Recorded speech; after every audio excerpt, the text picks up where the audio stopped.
जय माता दी, जय मां कामाख्या।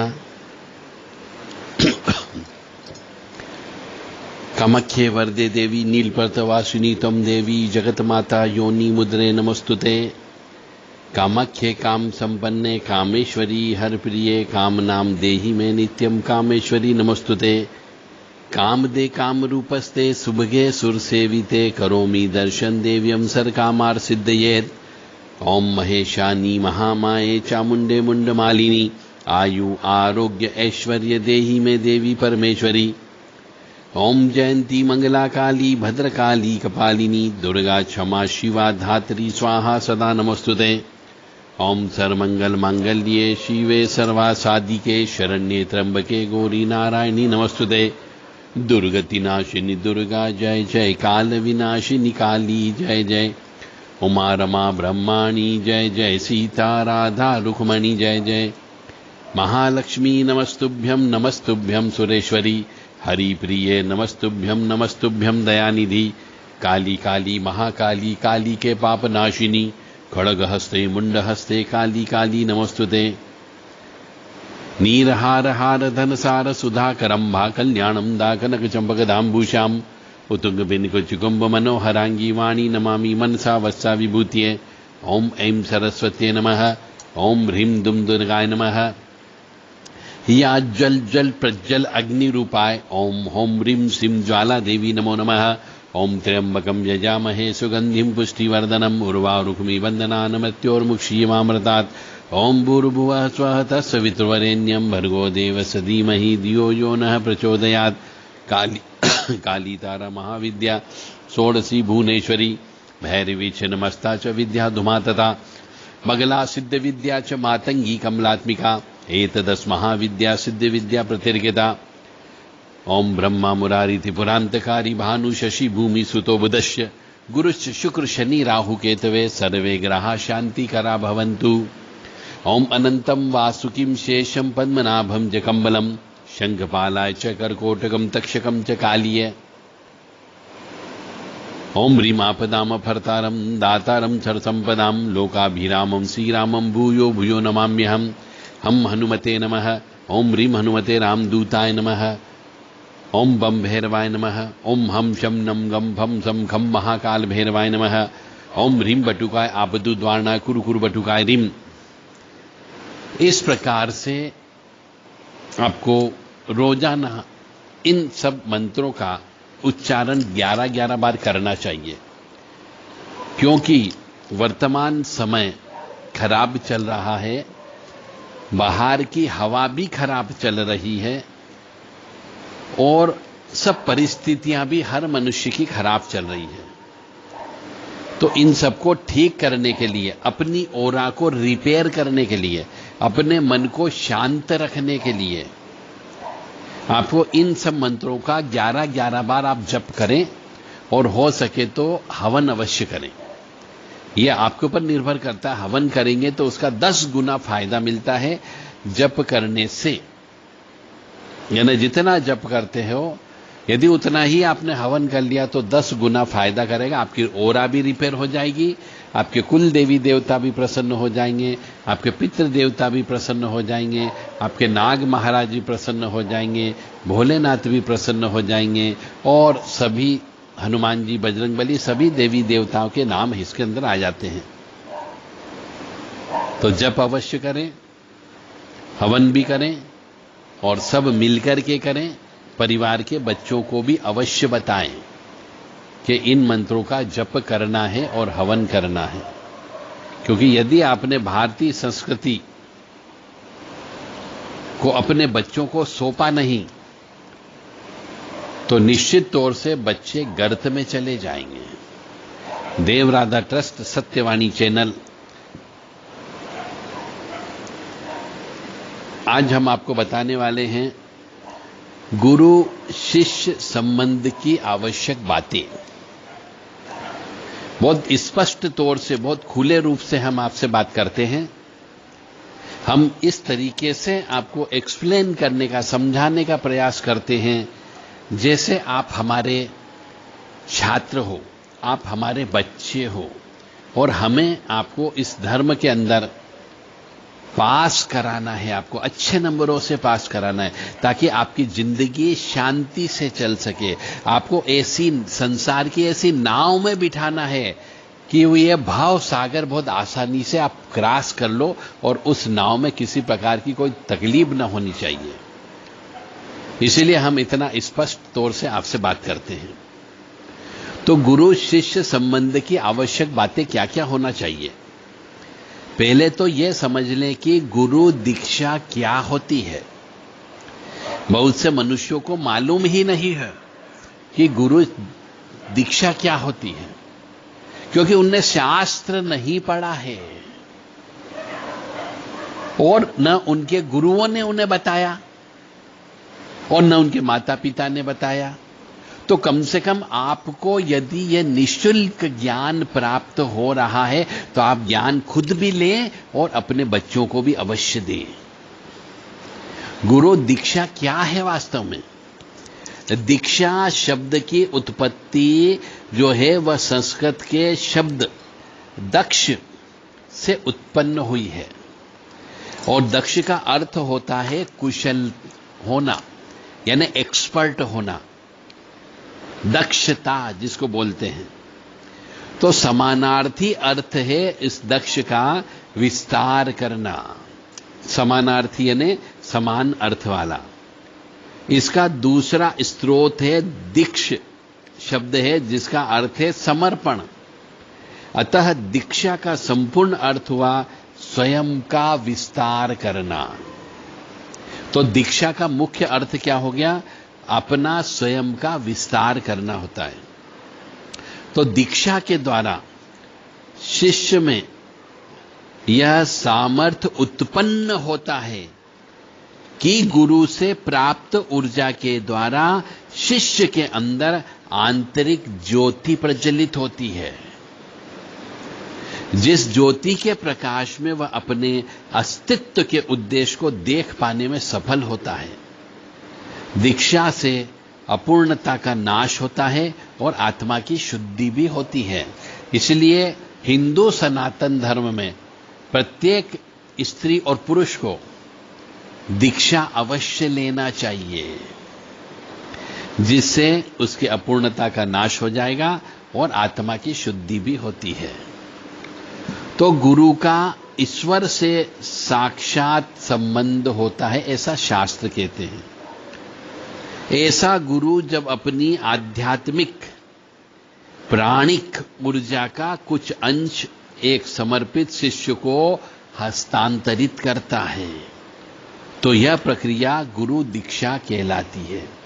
यानी कि गुरु से वह मंत्र एक शिष्य को लेना चाहिए जो मंत्र गुरु ने स्वयं सिद्ध किए हो या उन मंत्रों का सिद्धि पैतृक रूप से गुरु को ट्रांसफर हुआ हो।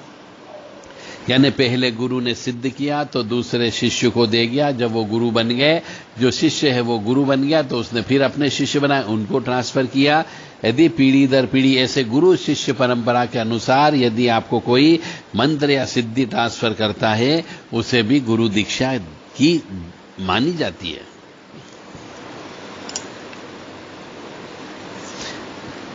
तो यह आध्यात्मिक यात्रा की सबसे प्रारंभिक सीढ़ी होती है कि गुरु के पास जाना और गुरु से मंत्र लेना। गुरु दीक्षा के उपरांत गुरु शिष्य की आध्यात्मिक सत्ता का उत्तराधिकारी भी बन जाता है। यानी जब गुरु जी शांत हो गए या उनका निर्वाण हो गया तो जो शिष्य जिसने गुरु दीक्षा ली है वह उनकी गद्दी पर बैठ सकता है। गुरु दीक्षा एक ऐसी व्यवस्था है जिसमें गुरु और शिष्य के मध्य आत्मा के स्तर पर संबंध बनता है, जिससे गुरु और शिष्य दोनों के मध्य ऊर्जा का प्रवाह होने लगता है। गुरु दीक्षा के उपरांत गुरु शिष्य दोनों का उत्तरदायित्व बहुत बढ़ जाता है।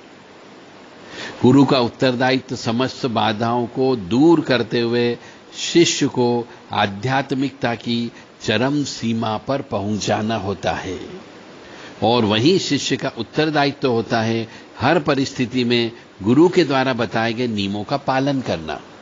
यदि ये दो नियम का पालन, यानी गुरु भी अपना नियम का पालन करे और शिष्य भी नियम का पालन करें, तो गुरु शिष्य परंपरा कायम हो जाती है। अब दीक्षा कब मिलती है, ऐसा भी बताया गया है कि जब मनुष्य का अंतकरण यानी मन, अंतकरण यानी मन शुद्ध हो जाता है, तब दीक्षा मिलती है। ऐसा नहीं कि गुरुजी के पास चले गए और उनको बोला कि गुरुजी हमें तो गुरु दीक्षा चाहिए। पहले आप अपने अंतकरण यानी मन को शुद्ध तो करो, जैसा गुरुजी चाहते हैं वैसा। तो शुद्ध का मतलब हम भी बता देते हैं कि संक्षेप में, जब अंतकरण यानी मन एक भोले भाले बच्चे की तरह हो जाए, यानी कि मन के अंदर काम, क्रोध, लोभ, मोह, माया, मद, मत्सर, ईर्ष्या और तृष्णा, ये 10 राक्षस होते हैं। तो जब तक एक साधक जिसको गुरु से दीक्षा चाहिए, वह इन 10 राक्षसों का वध नहीं कर देता है, उसे अंतकरण शुद्ध करना बोलते हैं। तो मन कब शुद्ध होता है कि एक भोले भाले बच्चे की तरह हो जाता है। वह बच्चा न तो किसी के बारे में बुरा सोचता है, न किसी के बारे में अच्छा सोचता है। अर्थात संसार से उस बच्चे का मन ना तो राग यानी प्रेम करता है और ना किसी से दुश्मनी करता है। यानी गुरु दीक्षा लेने का मतलब है कि आपको अब इस संसार से किसी से भी आपको राग द्वेष नहीं रखना है। जब किसी व्यक्ति का अंतकरण भगवान में मन लगाकर इस अवस्था में पहुंच जाता है, तब वास्तविक गुरु अपने अंतकरण को दिव्य बनाएगा। तब वास्तविक गुरु अथवा संत या महापुरुष या सन्यासी आपके को गुरु मंत्र या दीक्षा देता है। तब दीक्षा का समय आता है जब अंतकरण शुद्ध हो जाता है। यानी गुरु दीक्षा लेने के पहले आपको अपने मन को शुद्ध करना होगा, किसी के प्रति विद्वेष की भावना नहीं रखना है। और जब तक मन शुद्ध नहीं होगा, गुरु दीक्षा नहीं दी जा सकती, क्योंकि जब अंतकरण उस अलौकिक शक्ति को सहन करने लायक भी तो होना चाहिए। यदि गुरुजी ने आपको ऐसा मंत्र दे दिया जो पावरफुल था, गुरु ने अपनी शक्ति ट्रांसफर कर दी, और आपका शरीर के अंदर पाप भरा हुआ है, मन के अंदर रोष भरा हुआ है, द्वेष भरा हुआ है, तो आप उस शक्ति को संभाल नहीं पाओगे।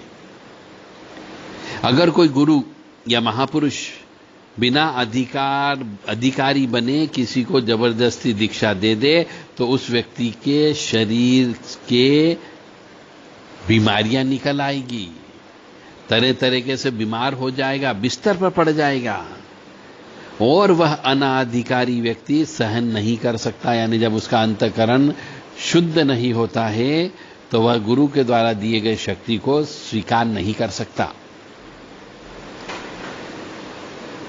और जीव जो है ये माया के अधीन है, उसका अंतकरण कमजोर है, तो उसकी दीक्षा अलौकिक शक्ति, जिसको बोलते दिव्य आनंद, जिसको बोलते प्रेमानंद, उसको वो सहन नहीं कर सकता, क्योंकि उसकी आत्मा इसको सहन करने लायक नहीं है आनंद को। तो आनंद को सहन करने के लिए आपको आत्मा को पवित्र करना पड़ेगा, मन के अंतकरण को शुद्ध करना होगा। तो जो हम लोग संसार के सुख और दुख को नहीं संभाल सकते, सहन नहीं कर सकते, जैसे गरीब को 1 करोड़ की लाटली निकल जाए तो वो बेहोश हो जाता है, क्योंकि उसने कभी 1 करोड़ रुपए देखे नहीं है। उसका दिमाग काम करना बंद कर देगा कि मैं अब 1 करोड़ रुपए का क्या करूंगा। तो किसी की प्रेमिका, प्रेमी अथवा माता पिता संसार छोड़ करके चले जाते हैं, तो उसका दुख भी वह व्यक्ति सहन नहीं कर पाता है, यदि उसका अंतकरण खराब होता है। तो यदि वो इस प्रकार के दुख को सहन नहीं कर पाता है, तो वह अलौकिक शक्ति यानी दिव्य आनंद यानी परमानंद उसे को कैसे संभालेगा। इसलिए दीक्षा लेने के पहले अभी मन को, अंतःकरण को पहले शुद्ध करना चाहिए। दीक्षा कई प्रकार से दी जा सकती है। दीक्षा बोल के दी जाए तो उसे हम लोग गुरु मंत्र कहते हैं, यानी मंत्र दिया जाता है गुरु के द्वारा। वास्तविक गुरुओं ने अनेक तरीकों से दीक्षा दी है। कभी कान में बोल करके दी, कभी आंखों से देख करके दिए, कभी गले लगा करके दिए, यहां तक तो कई बार तो फूंक मार के भी दी है। तो दीक्षा देना है, किसी बहाने दे देंगे। चाहे वह एक घूंसा मार के भी दीक्षा दे देते हैं, लात मार के भी दीक्षा दे देते हैं। तो दीक्षा देने में यह आवश्यक नहीं है कि वह कान में ही मंत्र फूंके, गले लगा करके भी वह दीक्षा दे सकता है।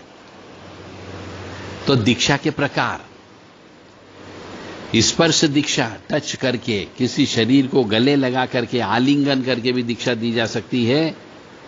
मानस दीक्षा भी होती है, शक्ति दीक्षा भी होती है, शांभवी दीक्षा भी होती है और मांत्रिक दीक्षा भी होती है।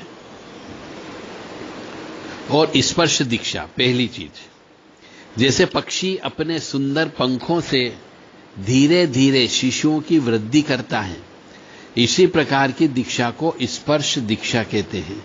अर्थात शिष्य को छूने मात्र से शिष्य के अंदर धीरे धीरे अंतःकरण शुद्ध होता है और उसमें वो शक्तिपात हो जाता है। इसे स्पर्श दीक्षा देते हैं, कहते हैं। अब आती है दृग दीक्षा। योग्य गुरु जो होता है वह अपने कृपा पात्र शिष्य जिसने साधना की हो, उसकी निष्ठा से, उसकी सेवा से प्रसन्न होकर अपनी दिव्य दृष्टि से संकल्प लेकर के शिष्य को दृग दीक्षा दे देते हैं। अब उदाहरण भी दे देते हैं इसको समझाने के लिए, कि जैसे मछली अपने बच्चों को देखने मात्र से पोषण कर देती है, उसी प्रकार जो गुरु देखने मात्र से शक्तिपात करते हैं उसे दृग दीक्षा कहते हैं। अब तीसरी प्रकार की दीक्षा होती है मानस दीक्षा। पर यह दीक्षा लेने के पहले के जो मैंने नियम बताए हैं वो नियम है कि पहले आपको अपना अंतःकरण शुद्ध करना होगा, और अंतःकरण शुद्ध करने के लिए आपको उपास करना होगा, जप करना होगा, तप करना होगा, शरीर को भी तपाना होगा, तब जाकर के अंतःकरण शुद्ध होता है। और जब ये तप करोगे, जप करोगे, तो ऑटोमेटिकली पिछले जन्म के पाप कर्मों का नाश होगा। और जब पिछले जन्म के पाप कर्मों का नाश हो जाएगा, तब आपके मन में एक बच्चे की भावना उत्पन्न हो जाएगी। और जब बच्चे की भावना उत्पन्न हो जाएगी तो उसी को ही अंतःकरण शुद्ध करना बोलते हैं, यानी कि मन को शुद्ध करना बोला जाता है। यानी किसी से राग नहीं रखना है, किसी से द्वेष नहीं रखना है, ये अवश्य ध्यान रख ले। अब तीसरी होती मानस दीक्षा। मानस दीक्षा को संकल्प दीक्षा भी कहते हैं। इसमें देश काल का व्यवधान नहीं होता है। सद्गुरु जो व्यक्ति होता है वह चाहे जहां हो और शिष्य उनसे कहे कितनी ही दूर हो, अपने संकल्प के माध्यम से गुरु शिष्य में शक्तिपात कर देते हैं। इसमें यह भी आवश्यक नहीं है कि शिष्य ने सद्गुरु के दर्शन किए हो या नहीं किए हो, या विधिवत प्रार्थना की हो कि मुझे दीक्षित करें। अगली दीक्षा होती शक्ति की दीक्षा। तो गुरु जो है योग मार्ग से शिष्य के शरीर में प्रवेश करके उसके अंतःकरण में यानी मन में ज्ञान उत्पन्न करके जो ज्ञानवती दीक्षा देते हैं वह शक्ति दीक्षा कहलाती है। और अब बहुत विशेष दीक्षा होती जिसे शांभवी दीक्षा बोलते हैं। यानी गुरु के दृष्टिपात मात्र से, स्पर्श करने से तथा बातचीत से भी जीव को पाश बंधन को नष्ट करने वाली बुद्धि एवं ईश्वर के चरणों में अनन्य प्रेम की प्राप्ति होती है। प्रकृति जिसको बोलते हैं सत्व, रज, तम गुण, बुद्धि, त्रिगुणात्मिका, अहंकार एवं शब्द, रस, रूप, गंध, स्पर्श, इन्हें 8 पाश कहा जाता है। ये बंधन होते हैं 8 प्रकार के। इन्हीं से शरीर आदि संसार उत्पन्न होता है। इन पाशों का समुदाय ही महाचक्र या संसार चक्र है और परमात्मा इन प्रकृति यानी 8 पाशों से परे है। प्रकृति यानी जगत जननी। गुरु द्वारा दी गई योग दीक्षा से यह पाश जो होते हैं, जो 8 बंधन होते हैं, यह जिसके नष्ट हो जाते हैं तो उस शिष्य को गुरु दीक्षा प्राप्त हो जाती है। यह शांभवी दीक्षा कहलाती है। अब आती है मांत्रिक दीक्षा। मांत्रिक दीक्षा में पहले यज्ञ मंडप और हवन कुंड बनाया जाता है। फिर गुरु बाहर से शिष्य का संस्कार यानी शुद्धिकरण करते हैं। शक्तिपाठ के अनुसार शिष्य को गुरु का अनुग्रह प्राप्त होता है। जिस शिष्य में गुरु की शक्तिपात नहीं हुआ है उसमें शुद्धि नहीं आती है, उसमें न तो विद्या, न मुक्ति और न सिद्धियां आती है।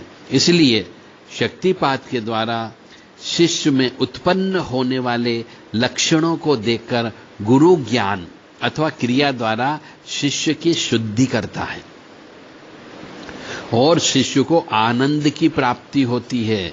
और जब आनंद की प्राप्ति होने लगती है तो शक्तिपात के लक्षण दिखने लगते हैं, क्योंकि वह परम शक्ति प्रबोधान आनंद स्वरूपिणी है। अब यहां पे यह आता है कि गुरु दीक्षा कौन दे सकता है। अब फिर गहनता में जाना होगा इसके लिए कि गुरु शब्द का अर्थ है जो अंधकार से मनुष्य को प्रकाश की ओर ले जाए, वह गुरु। तो एक संपूर्ण जागृत गुरु जो कि सहस्त्रार्थ चक्र में स्थित हो, वही दीक्षा देने का अधिकारी होता है। ऐसे गुरु की पहचान उसके व्यवहार से होती है, उसके बोलचाल से होती है, उसके कर्म से होती है। ऐसे गुरु सबके लिए करुणामय होते हैं, उनका ज्ञान अभूतपूर्व होता है। और जागृत गुरु अहंकार, काम, क्रोध, लोभ, मोह से दूर रहते हैं। वह शिष्य की किसी भी समस्या और परिस्थिति का समाधान निकालने में सक्षम भी होता है। तो ऐसे गुरु ही दीक्षा दे सकते हैं। अब गुरु दीक्षा किसको दी जा सकती है? शिव पुराण में इस बारे में बताया गया है। तो शिव पुराण कहता है कि भगवान शिव माता पार्वती को योग्य शिष्य को गुरु दीक्षा देने के महत्व के बारे में समझाते हैं और वो कहते हैं, हे वरानने, आज्ञाहीन, क्रियाहीन और श्रद्धाहीन, ये 3 चीज बहुत विशेष है इस आध्यात्मिक लाइन में कि एक तो आज्ञाहीन, क्रियाहीन और श्रद्धाहीन तथा विधि के पालनार्थ दक्षिणाहीन जो जप किया जाता है वह निष्फल हो जाता है। यानी आज्ञाहीन, क्रियाहीन, श्रद्धाहीन तथा विधि के पालनार्थ दक्षिणा भी देना जरूरी होता है।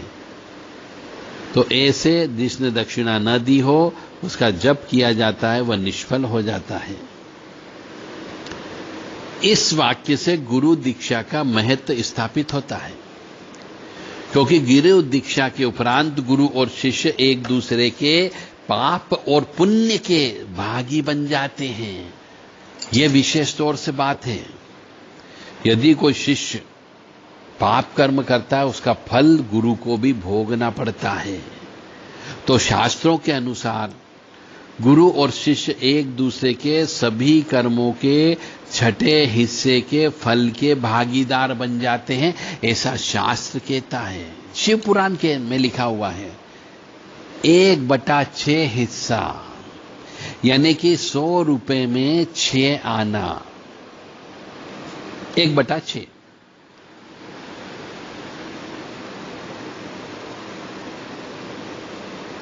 यानी यदि आप गणित लगाएंगे तो 1/6 का अर्थ होता है 100 रुपए का में लगाएंगे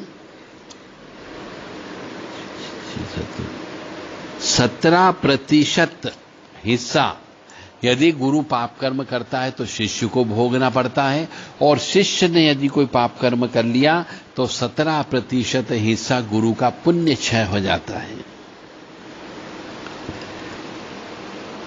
यही कारण है कि दीक्षा जो है बड़ी सोच समझकर ही दी जानी चाहिए।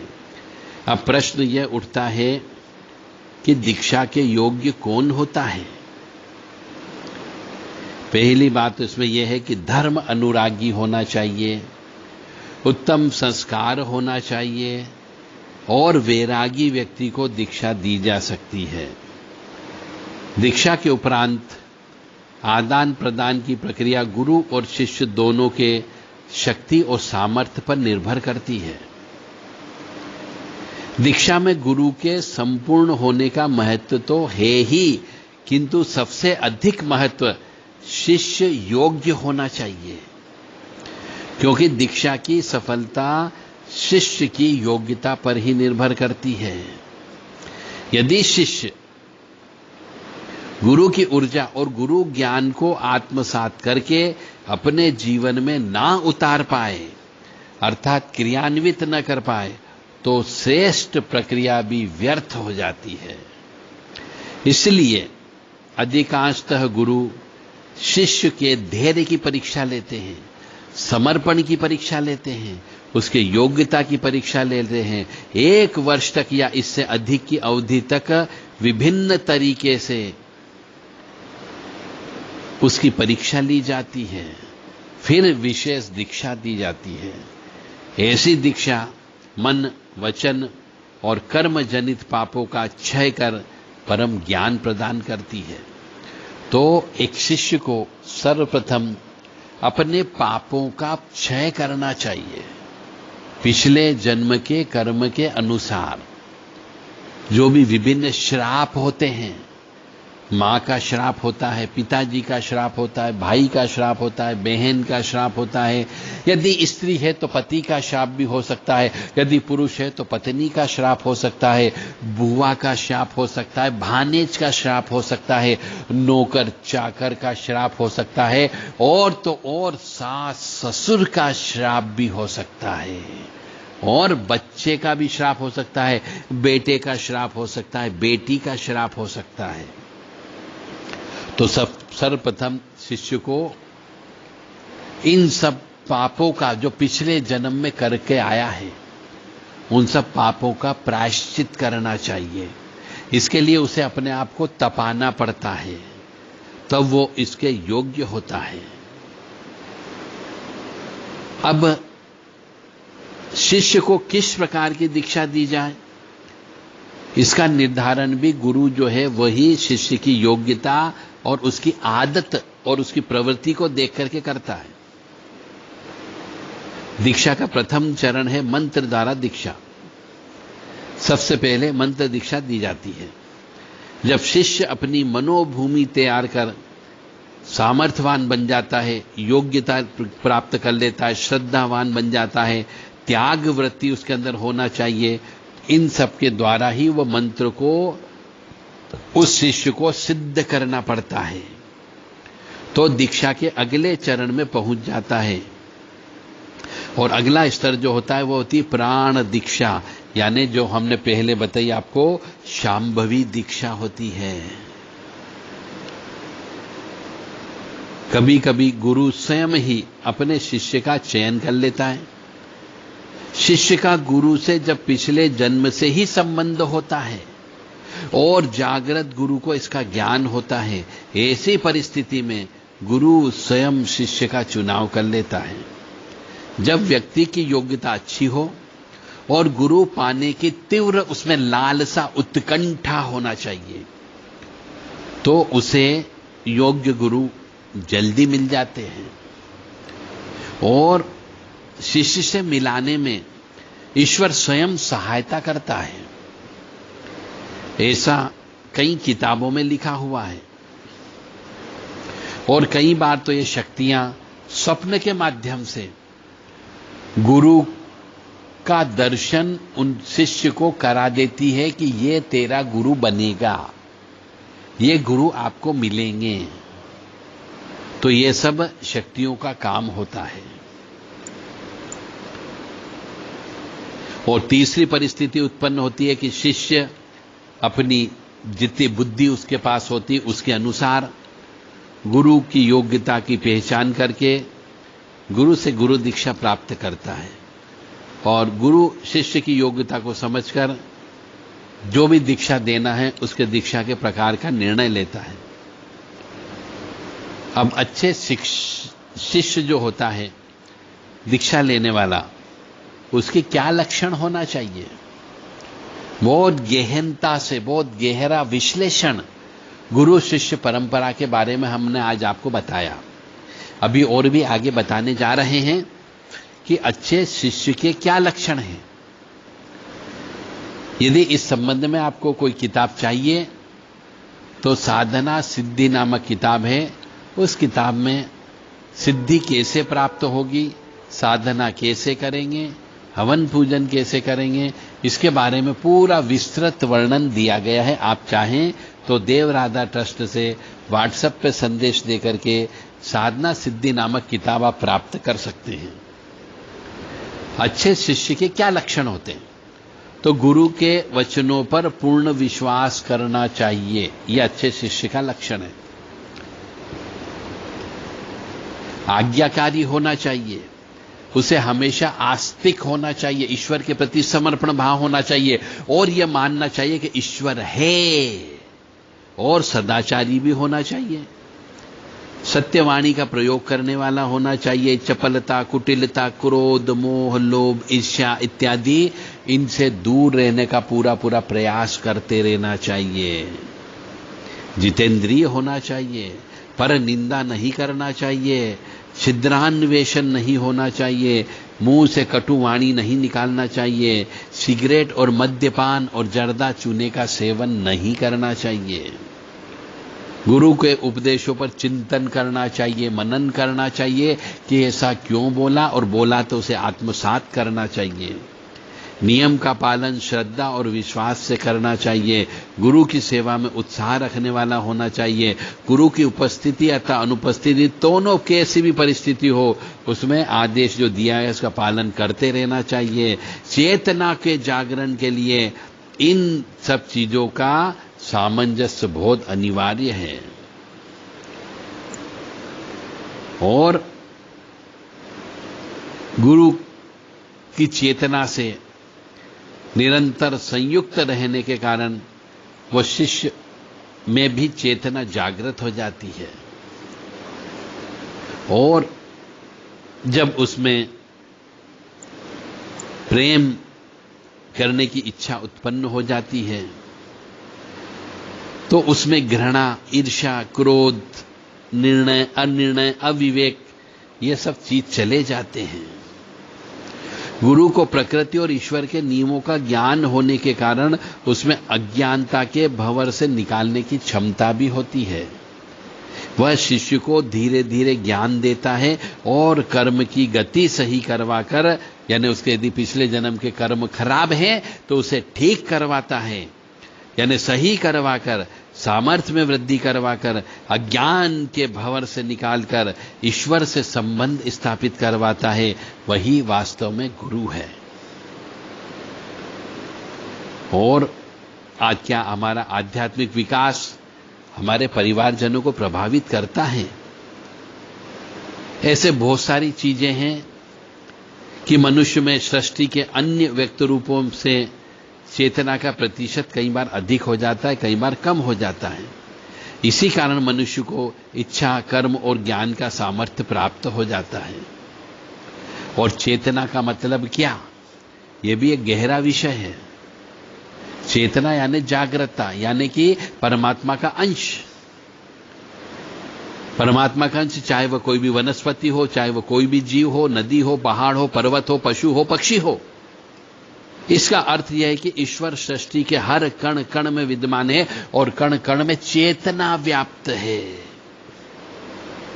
यह एक अलग बात है कि मनुष्य, पौधों और जंतुओं में चेतना का प्रतिशत अलग अलग होता है, फिर भी ये चेतना ही सब कुछ होती है, चेतना ही ऊर्जा होती है, चेतना ही परमात्मा का अंश है और चेतना जागृत करवाना गुरु का काम होता है।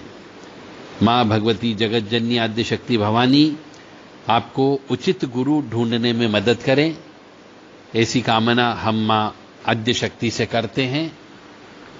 गुरु ब्रह्मा गुरु विष्णु गुरुदेव महेश्वरा गुरु साक्षात परम ब्रह्म तस्मै श्री गुरुवे नमः। ओम ब्रह्मस्पते नमः। ओम अखंड मंडलाकारं व्याप्तं चराचरं तत्पदं तस्मै श्री गुरुवे नमः। ओम ग्राम ग्रीम ग्रोम सु गुरुवे नमः। ओम ब्रह्मस्पते नमः। ओम क्लीम कृष्णाय नमः। ओम नमो भगवते वासुदेवाय। और पीपल देवता की पूजा अवश्य करते रहना चाहिए, हर मनुष्य को करना चाहिए। मां भगवती जगत जननी और परमपिता परमात्मा आपको इतनी बुद्धि दे कि आप योग्य उचित गुरु आपको मिल सके, या आप इतनी भक्ति करें कि ईश्वर स्वयं सपने में आकर के आपको गुरु के बारे में बताए। जय माता दी, जय मां कामाख्या।